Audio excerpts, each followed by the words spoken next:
everyone, this is Anna from Koala Soap, and today I'm going to be making just a real basic whip soap recipe using Sharon of the Rose Soapery's Wonder Whip, 100% real cream soap. I purchased this from Sharon. She did not send it to me, but I always like to find other ways to supplement my soap gift giving or selling. So we're going to go ahead and give this product a shot. I've already tried one, and as you can see, Kaylin loved it. She took it. We're going to try some more. I'm going to take out 16 ounces. We're going to tear this. We're going to put in 16 ounces. And it says we need to warm it until all the clumps disappear. So in 10 to 20 second spurts, so just like melt and pour base, until it reaches about 100 and 160 degrees. And then we're going to take it out and we're going to go ahead and mix it. You can use a table mixer, that's fine. I just don't know that a lot of people have table mixers. I have one, but I'm going to actually just do it with this. It should double in size, so I have 16 ounces, so I have 4 of these 8 ounce. I figured we could have some fun with me trying to pipe today, because you know that's going to be a disaster. But that's okay, I need practice. We're going to be using Cosmic Blue by Stardust Mica, and then Just Mica to try to keep it a little bit white. I have my thermal gun. We're going to go ahead and get everything ready, and we'll be right back. Okay, so I think we pretty much have all the clumps out. We're at a good temperature. I already added the preservative in, and it was Optifin, and I added 1%, so 16 ounces, so I added 1% of that. And we're gonna go ahead and we'll do our scent next, and then we'll start blending it. Actually, you know what? I'm going to just start blending it up first, and then we'll add our scent in.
Okay, so at this time what I'm going to do is I'm going to break this into two, I'm going to half it out so I can put color into one of them, and we'll whip it a little bit more.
Okay, so let's see what we have here. A little bit of a mess, for sure.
Okay, so as per our usual, the piping turned out to be somewhat of a disaster, but that's okay. I refilled it, and we're going to fill these two and see if I get any better with practice.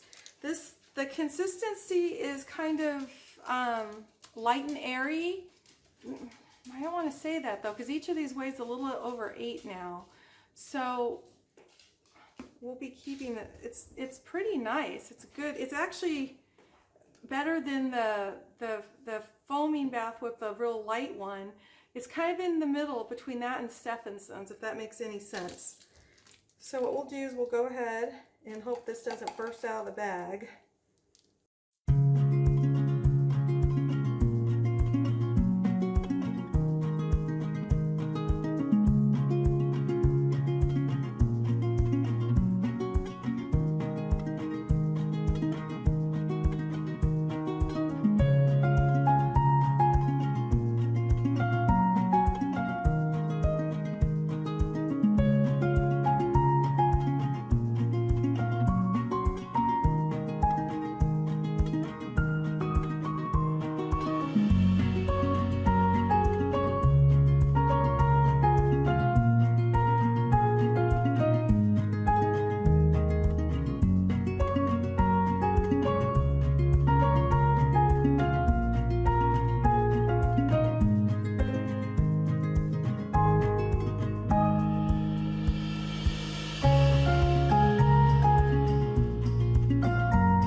this one I would have had a full 8 ounces on. I want you to see how it stays.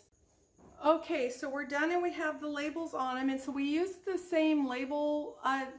The way I did this was how we showed you in the video about labeling your soaps. And what I did was I just took Sharon's, her ingredients, and I put it on here. I'm just labeling this whip soap, if you can see it. And that way I can give a couple of our neighbors some of these too. So we were able to, had I not messed one little part up all over the place, we would have gotten 4 8-ounces. 16 ounces of Sharon's, it pretty much doubled, okay? This is one I did probably a few weeks ago, and you can see it's kept its shape very well. Now what you do is, if you don't have the water safe stickers that they sell on Amazon, what I did with this one, just to test it, is I put just a piece of packing tape over this label so you can't really see it. So that's what I would suggest you do if you're just starting out with this. So this is just Sharon's recipe for her whip soap, and then we're going to go ahead and we'll test some other formulas and recipes, you know, throughout the summer. Anyway, this is Anna from Koala Soap. I hope you enjoyed this video, and we'll see you next week.